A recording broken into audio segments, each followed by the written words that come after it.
Hello दोस्तों, मैं धीरेन स्वागत करता हूं आपका एग्जाम स्टडी विद संगीता में। दोस्तों, आज के इस वीडियो में हम कवर करेंगे 2000 स्टैटिक जीके की प्रश्नों की श्रृंखला का सेट 5। दोस्तों, ये सीरीज आपके आने वाले हर एक एग्जाम के लिए मोस्ट इंपॉर्टेंट साबित होगी। इस सीरीज में हम अब तक 4 सेट पूरे कर चुके हैं।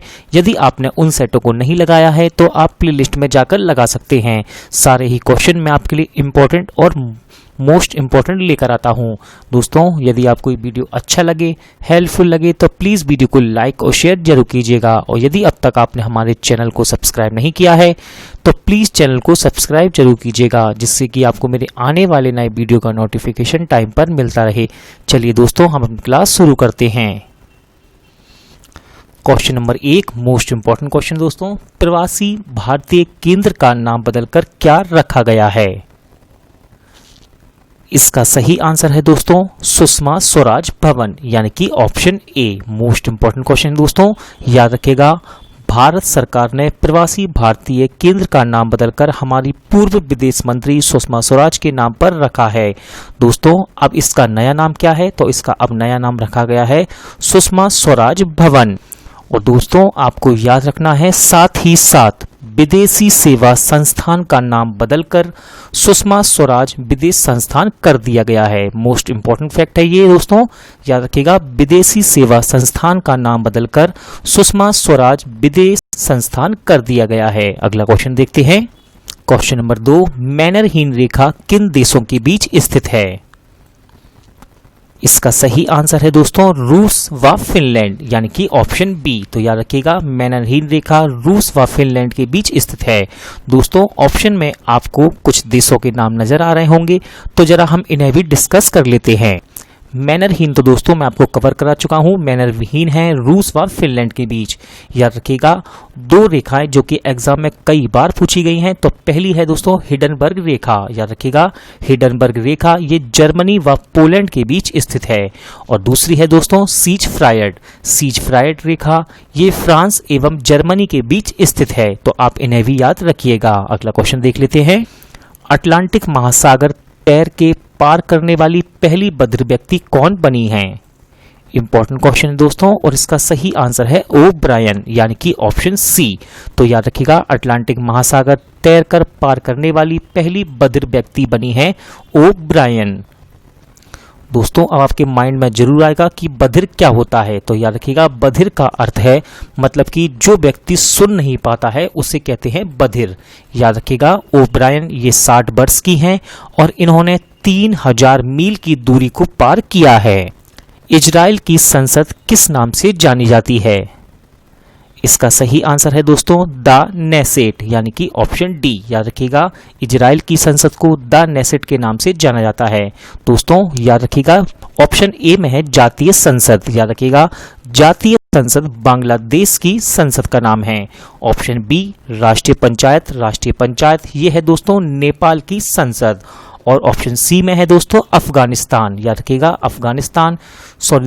ऑप्शन सी में है सोरा अफगानिस्तान की संसद का नाम है।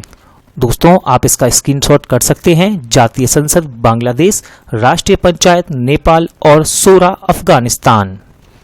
वायुसेना के किस विमान ने देश में तैयार बायोजेट ईंधन से सफलतापूर्वक उड़ान भरी है? इंपॉर्टेंट क्वेश्चन दोस्तों, और इसका सही आंसर है AN-32, यानी कि ऑप्शन ए। तो याद रखिएगा, AN-32 विमान ने देश में तैयार बायोजेट ईंधन से सफलतापूर्वक उड़ान भरी है। अब दोस्तों, क्वेश्चन यहां से ये बनता है कि ये उड़ान कहां से भरी गई? तो याद रखिएगा, यह उड़ान लेह हवाई अड्डे से भरी गई। दोस्तों, यह पहला मौका था जब किसी विमान के दोनों इंजन बायोजेट ईंधन से कार्य कर रहे थे। ये इंफॉर्मेशन इंपॉर्टेंट है, आप इसका स्क्रीनशॉट करके जरूर रख लीजिएगा। केंद्रीय चावल शोध संस्थान कहां स्थित है? इसका सही आंसर है दोस्तों कटक, यानी कि ऑप्शन ए। याद रखिएगा, केंद्रीय चावल शोध संस्थान कटक में स्थित है। दोस्तों, बात कटक की हुई है तो यहां से एक मोस्ट इंपॉर्टेंट क्वेश्चन बनता है कि कटक शहर किस नदी के किनारे बसा हुआ है? तो कटक शहर महानदी के किनारे बसा हुआ है। दोस्तों, कुछ मोस्ट इंपॉर्टेंट शोध संस्थान जैसे कि राष्ट्रीय डेयरी अनुसंधान ये करनाल में स्थित है। और केंद्रीय आलू शोध संस्थान जो कि शिमला में है। अगला है केंद्रीय भवन निर्माण अनुसंधान संस्थान, ये दोस्तों रुड़की में स्थित है। कौन सा देश राष्ट्रमंडल में शामिल होने वाला 54वां सदस्य बना है? इंपॉर्टेंट क्वेश्चन दोस्तों, और इसका सही आंसर है मालदीव, यानी कि ऑप्शन सी। याद रखिएगा, मालदीव राष्ट्रमंडल में शामिल होने वाला 54वां सदस्य बना है। दोस्तों याद रखिएगा, मोस्ट इंपॉर्टेंट फैक्ट है, मालदीव 2016 में अंतरराष्ट्रीय संस्थान राष्ट्रमंडल से बाहर होने के बाद इसमें शामिल होने वाला 54वां सदस्य बना है। थल सेना दिवस कब मनाया जाता है? इसका सही आंसर है दोस्तों 15 जनवरी, यानी कि ऑप्शन ए। दोस्तों याद रखिएगा, थल सेना दिवस 15 जनवरी को मनाया जाता है। और यहां से इंपॉर्टेंट है दोस्तों, थल सेना, वायुसेना और नौसेना, ये तीनों ही दिवस इंपॉर्टेंट हैं, तो हम इन्हें भी देख लेते हैं। दोस्तों थल सेना मैंने आपको कवर करा दिया है, थल सेना दिवस है 15 जनवरी। वायुसेना दिवस ये पड़ता है 8 अक्टूबर को। अगला है नौसेना दिवस, नौसेना दिवस 4 दिसंबर को मनाया जाता है। ये तीनों ही इंपॉर्टेंट है दोस्तों, आप तीनों को याद रखिएगा। किस लेखक की पुस्तक ने पहला मातृभूमि book of the year award जीता है? इंपॉर्टेंट क्वेश्चन दोस्तों, और इसका सही आंसर है विनोद कुमार शुक्ल, यानी कि ऑप्शन ए। तो याद रखिएगा, प्रख्यात हिंदी कवि एवं उपन्यासकार एवं साहित्य अकादमी से सम्मानित हैं विनोद कुमार शुक्ल, और इन्होंने पहला मातृभूमि बुक ऑफ द ईयर पुरस्कार जीता है। दोस्तों याद रखिएगा, इन्हें किस पुस्तक के लिए पुरस्कार दिया गया है, तो मैं आपको लिख कर दिखा देता हूं जिससे कि आपको ये याद रहे। तो दोस्तों इन्हें इनकी पुस्तक जिसका नाम है blue is like blue, important है। एग्जाम में ऐसा ना हो कि आप राइटर का नाम याद करके जाएं और आपको सीधा क्वेश्चन बना दे एग्जामिनर कि ब्लू इज लाइक ब्लू के लेखक कौन है। तो याद रखिएगा, इस बुक का नाम है ब्लू इज लाइक ब्लू, और इन्हें इस पुस्तक के लिए पहला मातृभूमि बुक ऑफ द ईयर पुरस्कार दिया गया है। इनका नाम है विनोद कुमार शुक्ल। अगला क्वेश्चन देखते हैं, फ्लाइंग सिख के नाम से किसे जाना जाता है?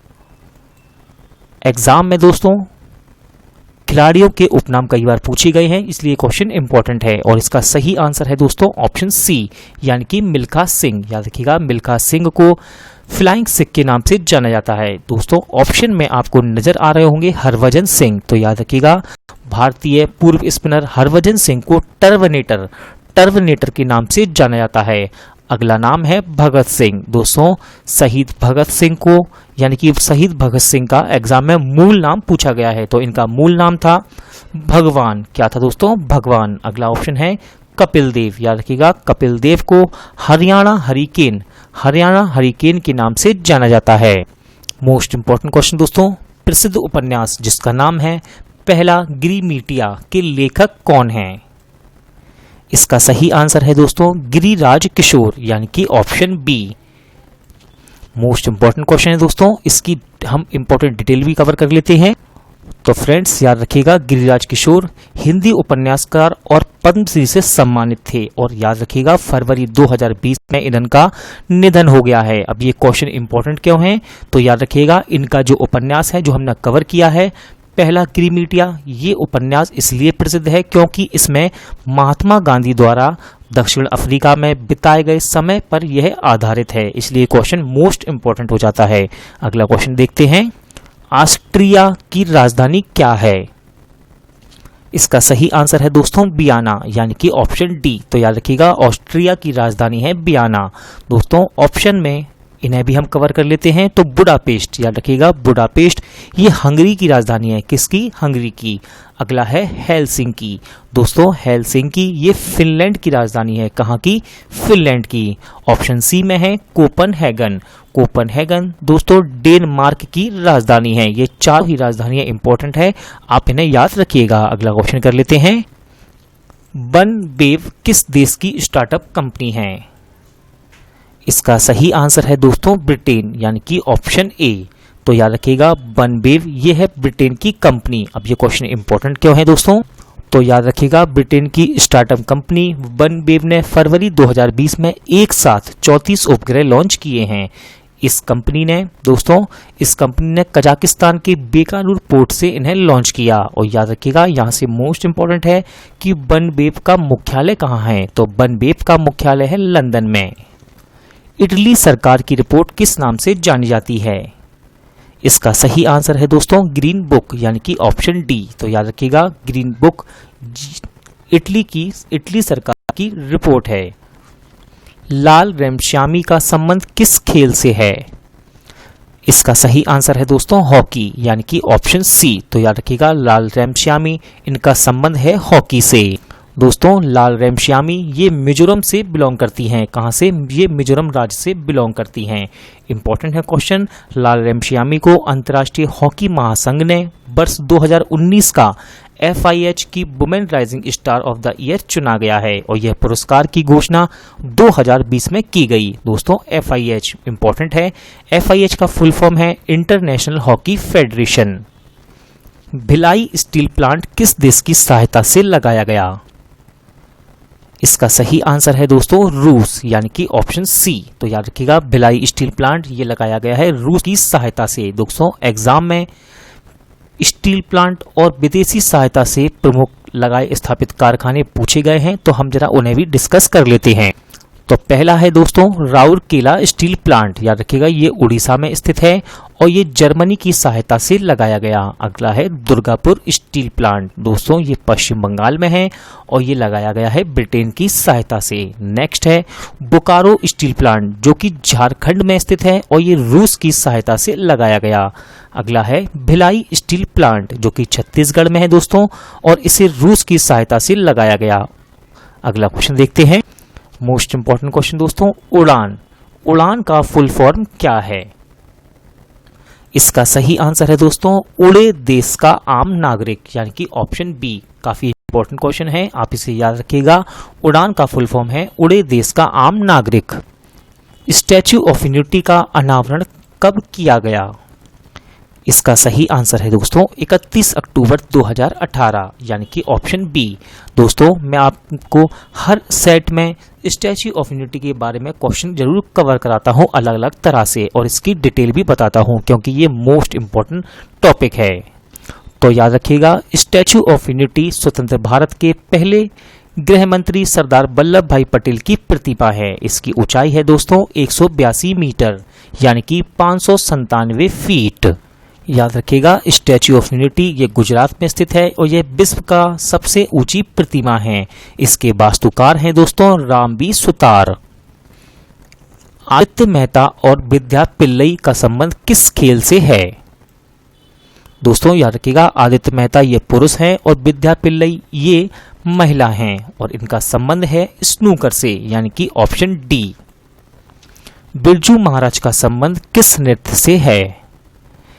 इसका सही आंसर है दोस्तों कथक, यानी कि ऑप्शन डी। तो याद रखिएगा कथक यानी कि बिरजू महाराज का संबंध कथक से है और यहां से एक इंपॉर्टेंट क्वेश्चन बनता है कि कथक का संबंध किस राज्य से है? तो याद रखिएगा कथक का संबंध उत्तर भारत से है। दोस्तों कथक से कुछ प्रसिद्ध और भी व्यक्ति हैं जिन्हें एग्जाम में पूछ लिया जाता है, तो याद रखिएगा इनके नाम इस प्रकार हैं। दोस्तों कथक करने वाले सबसे प्रसिद्ध व्यक्ति हैं बिरजू महाराज। अगला नाम है सुखदेव महाराज। इसके बाद आते हैं दोस्तों अछन महाराज, फिर हैं सितारा देवी और अंतिम है दोस्तों वंदना सेन। ये पांचों नाम आप याद रखिएगा, कथक से प्रसिद्ध व्यक्ति हैं जिनके नाम एग्जाम में पूछे जा सकते हैं।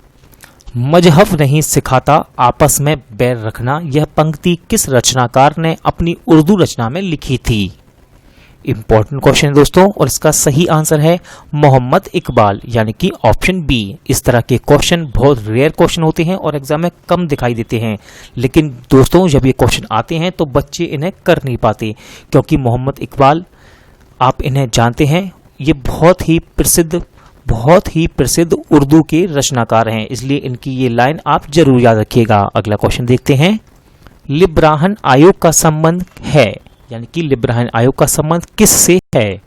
इसका सही आंसर है दोस्तों बाबरी मस्जिद, यानी कि ऑप्शन डी। दोस्तों आयोग और ये क्वेश्चन एग्जाम में पूछे गए हैं तो हम जरा इनको भी डिस्कस कर लेते हैं। पहला है जलियांवाला बाग, तो दोस्तों इससे संबंध है, इसका संबंध है हंटर आयोग से, याद रखिएगा हंटर आयोग का संबंध है जलियांवाला बाग से।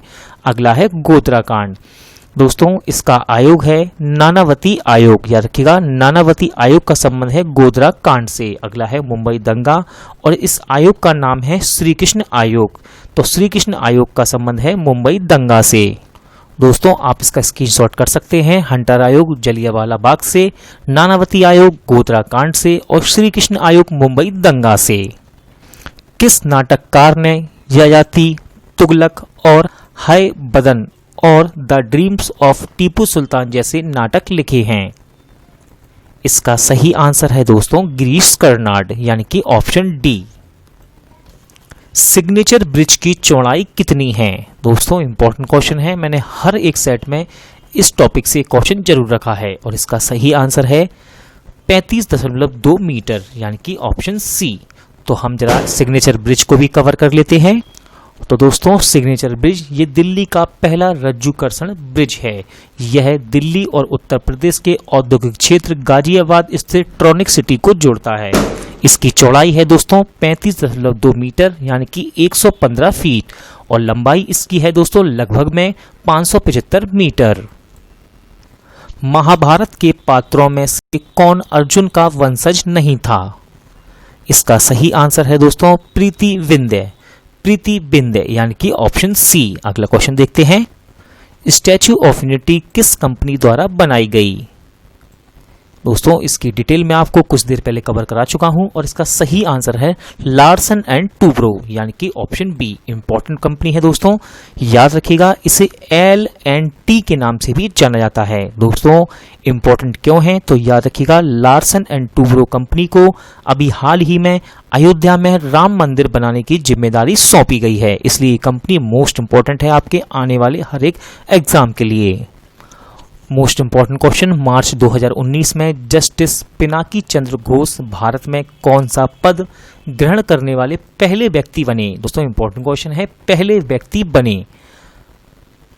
तो इसका सही आंसर है लोकपाल, यानी कि ऑप्शन सी। तो याद रखिएगा जस्टिस पिनाकी चंद्र घोष ऑप्शन में दोस्तों एग्जाम में से पीसी घोष के नाम से भी लिखकर दिया जा सकता है। तो पीसी घोष या फिर पिनाकी चंद्र घोष ये भारत के पहले लोकपाल हैं। अकबर का मूल नाम क्या था? इसका सही आंसर है दोस्तों जलालुद्दीन। यहां आपको लग रहा होगा ये हिस्ट्री का क्वेश्चन है, लेकिन याद रखिएगा मैं इन क्वेश्चन को लेकर आता हूं क्योंकि ये मूल नाम है और बहुत सारे प्रसिद्ध व्यक्ति हैं जिनके मूल नाम स्टैटिक टॉपिक में आते हैं। तो याद रखिएगा इसका सही आंसर है जलालुद्दीन, यानी कि ऑप्शन ए। दोस्तों अकबर से मोस्ट इंपॉर्टेंट क्वेश्चन एग्जाम में पूछे गए हैं, तो हम जरा उन्हें देख लेते हैं। तो याद रखिएगा दोस्तों अकबर जलालुद्दीन मोहम्मद अकबर बादशाही गाजी की उपाधि से राज सिंहासन पर बैठा था और पानीपत की दूसरी लड़ाई ये युद्ध लड़ा गया अकबर और हेमू के बीच। इंपॉर्टेंट क्वेश्चन है, अकबर के दरबार का प्रसिद्ध संगीतकार इनका नाम था दोस्तों तानसेन। अकबर के काल को हिंदी साहित्य का स्वर्ण काल कहा जाता था, ये क्वेश्चन एग्जाम में पूछा गया है। अगला है अकबर ने बुलंद दरवाजा का निर्माण गुजरात विजय के उपलक्ष्य में करवाया था। इनमें से कौन सी हिंदी फिल्म वास्तविक जीवन के एक डकैत के बारे में है? इसका सही आंसर है दोस्तों पान सिंह तोमर, जो कि 2012 में आई थी। अगला क्वेश्चन देखते हैं। स्टैच्यू ऑफ यूनिटी को कितनी दूरी से देखा जा सकता है? इसका सही आंसर है दोस्तों 12 किलोमीटर, यानी कि ऑप्शन डी। यहूदी धर्म का पूजा स्थल क्या है, यानी कि क्या कहलाता है? इसका सही आंसर है दोस्तों सिनेगॉग, यानी कि ऑप्शन बी। विश्व स्वास्थ्य संगठन का मुख्यालय कहाँ स्थित है?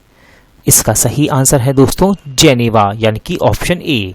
दोस्तों इस क्वेश्चन को मैंने जानबूझ के डाला है जिससे कि आपको जेनेवा में स्थित मोस्ट इंपॉर्टेंट संगठन को मैं कवर करा सकूं। देखते हैं दोस्तों हम।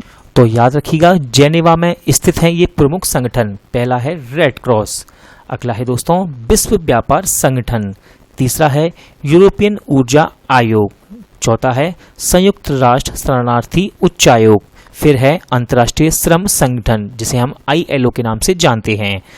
अगला है दोस्तों विश्व बौद्धिक संपदा संगठन। दोस्तों ये मोस्ट इंपॉर्टेंट 6 ऐसे संगठन हैं जो कि जेनेवा में स्थित हैं, तो आप इनका स्क्रीनशॉट करके जरूर याद कर लीजिएगा।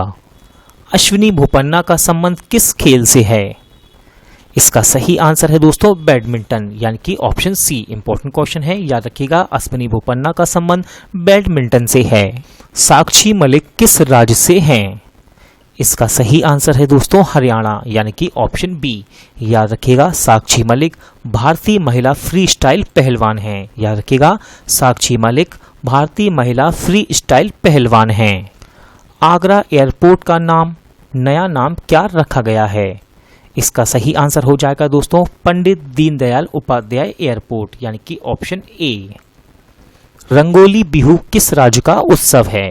इसका सही आंसर है दोस्तों असम, यानी कि ऑप्शन सी। तो याद रखिएगा, रंगोली बिहू ये असम का प्रमुख उत्सव है। इंपॉर्टेंट क्वेश्चन दोस्तों, सिद्धि विनायक मंदिर कहाँ स्थित है? इसका सही आंसर है मुंबई महाराष्ट्र में, यानी कि ऑप्शन ए। इबेरिया किस देश की विमान सेवा है? इसका सही आंसर हो जाएगा दोस्तों स्पेन, यानी कि ऑप्शन सी। तो याद रखिएगा, इबेरिया ये स्पेन की विमान सेवा है दोस्तों, स्पेन। याद रखिएगा, स्पेन से मोस्ट इंपॉर्टेंट क्वेश्चन बनता है कि बुल फाइटिंग यानी कि सांड की लड़ाई किस देश में होती है? तो ये है दोस्तों स्पेन, और स्पेन की राजधानी है मैड्रिड, जो कि एग्जाम में पूछी गई है। अंतारा किस देश की समाचार एजेंसी है? इसका सही आंसर हो जाएगा दोस्तों इंडोनेशिया, यानी कि ऑप्शन डी। तो याद रखिएगा, अंतारा इंडोनेशिया की समाचार एजेंसी है। इनमें से कौन सा हिंदू पौराणिक पात्र एक नाग नहीं है? इसका सही आंसर है दोस्तों संपाति, यानी कि ऑप्शन डी। याद रखिएगा, संपाति ये हिंदू पौराणिक पात्र जो कि एक नाग नहीं है।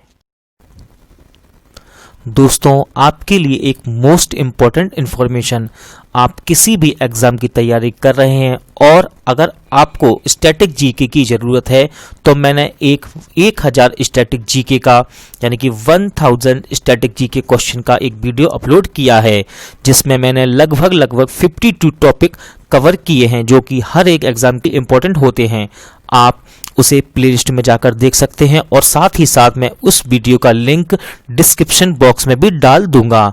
दोस्तों आप इस वीडियो को लगातार देखें, बार बार देखें, आपका स्टैटिक दिन पर दिन अच्छा होता जाएगा। चलिए दोस्तों, आज का वीडियो यहीं एंड होता है। उम्मीद करता हूं कि आपको ये वीडियो पसंद आया होगा, अच्छा लगा होगा। अगर आपको ये वीडियो अच्छा लगा हो तो प्लीज़ वीडियो को लाइक और शेयर जरूर कीजिएगा, और अगर अब तक आपने चैनल को सब्सक्राइब नहीं किया है तो प्लीज़ चैनल को सब्सक्राइब जरूर कीजिएगा, जिससे कि आपको मेरे आने वाले नए वीडियो का नोटिफिकेशन टाइम पर मिलता रहे। चलिए दोस्तों, पूरा वीडियो देखने के लिए थैंक यू। अब मिलते हैं नेक्स्ट वीडियो में।